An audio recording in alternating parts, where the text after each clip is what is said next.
Hello vigilance. आज हम discuss करने वाले हैं ग्लोबलाइजेशन के बारे में।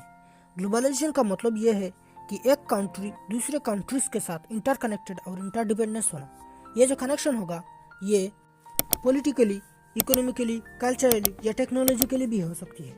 ग्लोबलाइजेशन पहले ज़माने में ट्रेड, बिजनेस और कॉलोनियल एक्सपेंशन से शुरू हुआ था और बाद में 20th सेंचुरी में टेक्नोलॉजिकल एडवांसमेंट, मॉडर्नाइजेशन और रैपिड एडवांसमेंट इन ट्रांसपोर्टेशन की वजह से कंट्रीज के बीच में अब ज़्यादा कनेक्शन शुरू हो गया। लोग एक कंट्री से दूसरे कंट्री में इजीली बिजनेस कर सकते हैं, बात कर सकते हैं और डिफरेंट कल्चर्स ट्रेडिशन को जान सकते हैं। इससे क्या होता है कि आप सिर्फ आपके कल्चर्स में बायस नहीं होंगे और डिफरेंट कल्चर्स को अप्रिशिएट करेंगे, सबको इक्वल और इंक्लूसिव ट्रीट कर सकेंगे। आपका दिमाग ब्रॉड होगा और आप दूसरे कल्चर्स को आपके कल्चर्स जैसा ही समझेंगे। अभी तो मल्टीनेशनल कॉर्पोरेशन किसी भी कंट्री में लीगली अपना बिजनेस खुल सकता है। मल्टीनेशनल कॉर्पोरेशन का मतलब यह है कि एक कंपनी जिसका ब्रांच डिफरेंट कंट्रीज में हो, जैसा कि पुमा और एडिडास।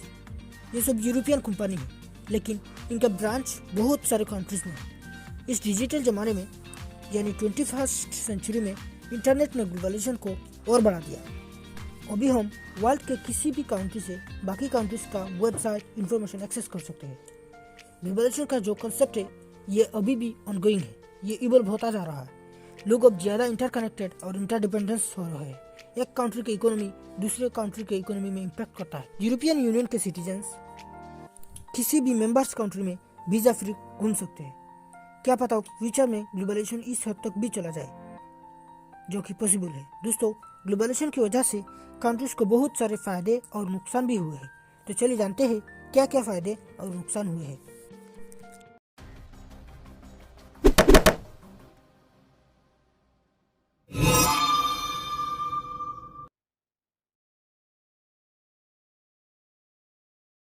आगे बढ़ने से पहले मैं एक रिक्वेस्ट करना चाहता हूँ, प्लीज़ चैनल को सब्सक्राइब कर देना। आपके सब्सक्राइब करने से आपका कुछ नहीं जाए, लेकिन मुझे बहुत ज़्यादा मोटिवेट मिलता है ताकि ऐसी कॉम्प्लेक्स टॉपिक को कम से कम टाइम में कवर कर सकूँ।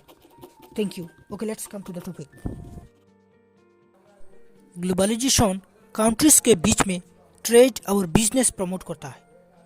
लोगों को न्यू जॉब अपॉर्चुनिटी मिलता है।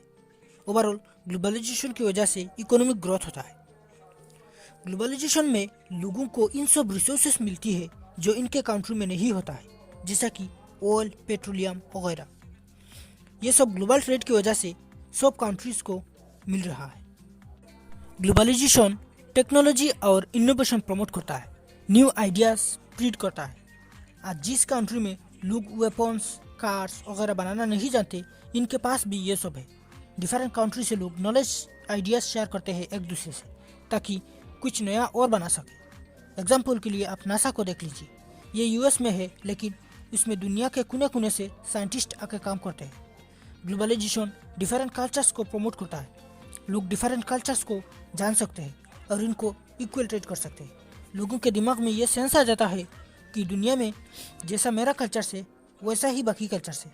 ग्लोबलाइजेशन की वजह से लोगों को एम्प्लॉयमेंट अपॉर्चुनिटी मिल रहा है। किसी दूसरे कंट्री के कोई बड़ा कंपनी अगर इंडिया में कोई ब्रांच खोल ले तो लोकल इंडियंस को ही फायदा होगा। इनको यहाँ जॉब मिलेंगे, सैलरी मिलेंगे। फ्रेंड्स, हेल्थ और एजुकेशन भी इम्प्रूव होता है। स्टूडेंट्स को बाकी कंट्री में जाके पढ़ने का एक्सेस होता है।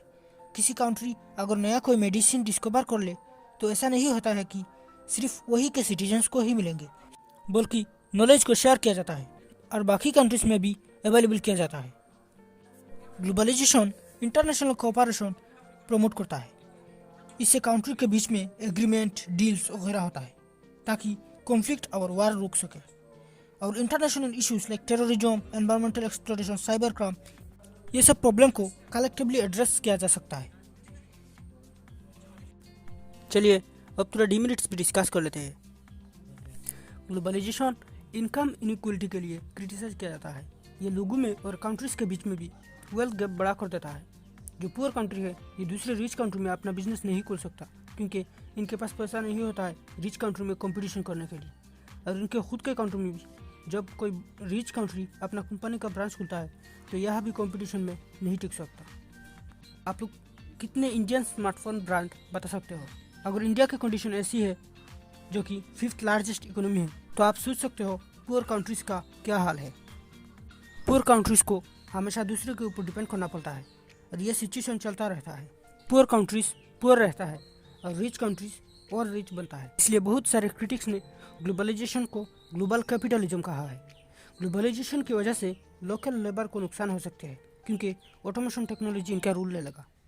ज़्यादातर जब बड़ा कंपनी होता है ये क्वांटिटी से ज़्यादा क्वालिटी को इम्पोर्टेंस देते हैं, इसलिए ये स्किल्ड नॉलेज्ड वर्कर्स को रखते हैं ताकि कम एम्प्लॉय से काम भी हो जाए और सैलरी भी बच जाए। और इसी के चलते लोकल वर्कर्स जिन्हें ये सब ज़्यादा नहीं आता है इन्हें जॉब नहीं मिलता है। दोस्तों, बहुत सारे क्रिटिक्स ने यह कहा है कि ग्लोबलाइजेशन यूनिफॉर्म कल्चर प्रमोट करता है और ये यूनिफॉर्म कल्चर वेस्टर्न यूरोपियन ही होते हैं। ग्लोबलाइजेशन यूरोपियन कल्चर्स को प्रमोट करता है और लोगों में ये सेंस प्रमोट करता है कि बाकी कल्चर्स इन्फीरियर या बैकवर्ड है, सिर्फ वेस्टर्न ही सुपीरियर है। और ज़्यादातर कंट्रीज इंक्लूडिंग इंडिया के सिटीजन्स को ये लगता है कि अगर कोई बड़ा बिजनेसमैन या ऑफिसर होगा उसे सूट बूट पहनना चाहिए या फिर खुद ही पहनते हैं यह समझ के कि ये सब हाई स्टैंडर्ड एजुकेटेड लोगों का ड्रेस है। ग्लोबलाइजेशन से वेस्टर्न डोमिनेंस होता है और लोगों के जो यूनिक कल्चर आइडेंटिटी है ये ख़त्म हो जाता है। ग्लोबलाइजेशन की वजह से जो प्रोडक्शन इंडस्ट्री वगैरह होता है, एक कंट्री में अगर थोड़ा बहुत इंडस्ट्री हो और उसी कंट्री में दूसरे कंट्री अपना इंडस्ट्री खोल ले, इससे एनवायरनमेंट का लॉस होता है, पोल्यूशन होता है।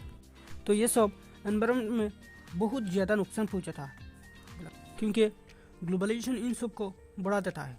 ग्लोबलाइजेशन स्टेट सोवरेनिटी को भी रिड्यूस करता है। सोवरेनिटी मतलब स्टेट का इंटरनल अफेयर्स में स्टेट का ही पावर होगा और किसी दूसरे कंट्री का इन्वॉल्वमेंट नहीं होगा। लेकिन अभी ग्लोबलाइजेशन की वजह से स्टेट को बाकी कंट्रीज़ के साथ एग्रीमेंट करना पड़ता है, इंटरनेशनल लॉज को इम्प्लीमेंट करना पड़ता है।